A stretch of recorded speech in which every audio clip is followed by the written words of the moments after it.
আসসালামু আলাইকুম, সবাইকে আমন্ত্রণ জানাচ্ছি আমার কিচেনে। নিশ্চয়ই সবাই ভালো আছেন।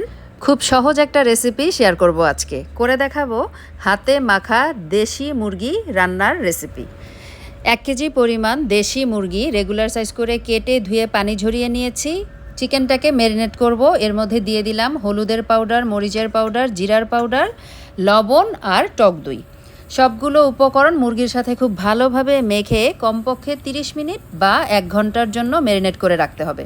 ম্যারিনেট করে তারপরে হাতে মাখা মুরগিটা রান্না করলে টেস্টটা অনেক বেশি ভালো আসে, মাংসর ভিতরে মশলাটা যায় আর খেতে অনেক বেশি ভালো লাগে।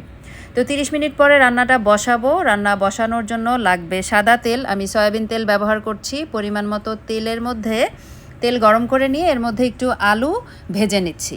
সামান্য একটু লবণ দিয়ে আর হলুদ দিয়ে ভেজে নিচ্ছি। হলুদটা দিয়েছি, রঙটা সুন্দর আসবে। আর আলুটা ভেজে তারপরে এভাবে চিকেন কারিতে ব্যবহার করলে আলুর স্বাদটা কিন্তু খেতেও বেশ ভালো লাগে।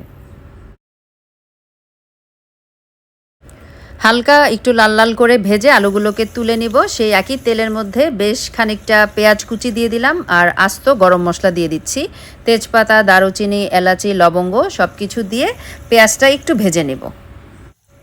পেঁয়াজটা যেন তাড়াতাড়ি নরম হয়ে আসে সেজন্য একটু লবণ দিয়ে দিলাম। লবণটা বুঝে দিতে হবে, যেহেতু ম্যারিনেশনের সময়ও লবণ ব্যবহার করেছি, সেটা খেয়াল রেখে লবণটা অ্যাড করতে হবে যেন লবণের পরিমাণ অনেক বেশি না হয়ে যায়। পেঁয়াজটা একটু নরম হয়ে এলেই এর মধ্যে দিয়ে দিব আদা বাটা আর রসুন বাটা। এর মধ্যে কিন্তু আর কোনো মশলা দিব না, যেহেতু ম্যারিনেশনের সময় সব মশলা দিয়ে দিয়েছি। এই আদা রসুনটা খুব ভালোভাবে এখন কষিয়ে নিব যেন কাঁচা গন্ধটা দূর হয়ে যায়। মশলা কষানো হয়ে গেলে ম্যারিনেট করে রাখা চিকেনগুলো এর মধ্যে দিয়ে দিব। চিকেনটা দিয়ে খুব ভালোভাবে কষিয়ে নিতে হবে মশলার সাথে। মশলার পরিমাপটা এই ভিডিওর নিচে ডিসক্রিপশন বক্সে লিখে দিয়ে রাখবো, প্রয়োজনে চেক করে নিতে পারেন। সবগুলো চিকেন পিস দিয়ে দিলাম আর অবশিষ্ট যেই মশলাটা রয়ে যাবে সেটা আমি পরে ব্যবহার করব। চিকেনটা আগে ভালোভাবে কষিয়ে নিই। মশলাটা আগে দিয়ে দিলে চিকেনের মধ্যে তাড়াতাড়ি পানি উঠে যাবে, সেক্ষেত্রে কিন্তু ভালোভাবে কষানো হবে না। আর মুরগিটা যদি ভালোভাবে কষানো না হয় তাহলে কিন্তু স্বাদটা ভালো লাগবে না খেতে। তাই খুব ভালোভাবে কষিয়ে নিয়ে এর মধ্যে অবশিষ্ট মশলাটুকু দিয়ে দিলাম।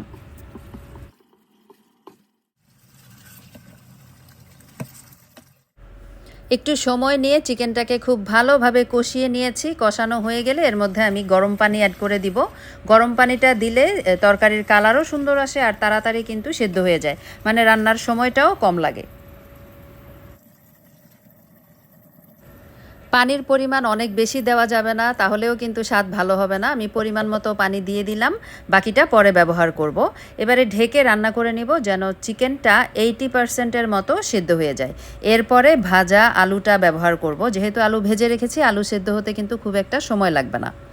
তো কিছুক্ষণ পরে ঢাকনা তুলে নেড়ে দিতে হবে।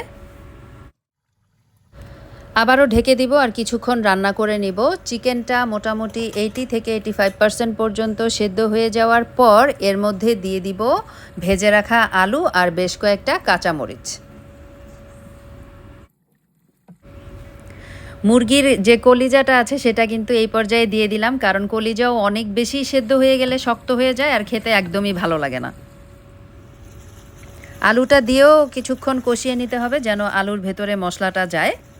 এরপরে এর মধ্যে পরিমাণ মতো গরম পানি অ্যাড করে দিতে হবে যেন সব কিছু সুন্দরভাবে সেদ্ধ হয়ে যায় আর পরিমাণ মতো হালকা একটু ঝোল থাকে। অনেক বেশি ঝোল রাখবো না, আবার অনেক বেশি শুকনাও করব না, সেটা বুঝে ঝোলের পরিমাণটা অ্যাড করে নিতে হবে। খুব ভালোভাবে নেড়ে চেড়ে ঢেকে রান্না করে নিতে হবে। 10 থেকে 15 মিনিট ঢেকে রান্না করে নিব। এরপর চেক করে নিতে হবে, আলু সেদ্ধ হয়ে গেলেই চুলাটা বন্ধ করে দিতে হবে। বেশি সিদ্ধ করে ফেললেও কিন্তু আলুর স্বাদ নষ্ট হয়ে যায়, তাই খুব বেশি সিদ্ধ করে নরম করে ফেলা যাবে না। হয়ে গেছে আমাদের চিকেন কারি। এখন চুলা বন্ধ করে দিলাম আর এই গরম চুলার উপরেই তেলটা ভেসে ওঠা পর্যন্ত রেখে দিব। স্বাদ বাড়ানোর জন্য এখানে হাফ চা চামচ পরিমাণ আমি চিনি ব্যবহার করেছি। চাইলে একটু ভাজা জিরার গুঁড়াও ছিটিয়ে দেওয়া যাবে, সেক্ষেত্রেও ফ্লেভারটা অনেক সুন্দর আসবে। নতুন রাঁধুনিদের জন্য সহজ করে মজার একটা রেসিপি শেয়ার করলাম। কেমন লাগলো কমেন্টে জানাবেন আর ভালো লাগলে আমার চ্যানেলটাকে সাবস্ক্রাইব করবেন। আজকে এই পর্যন্তই।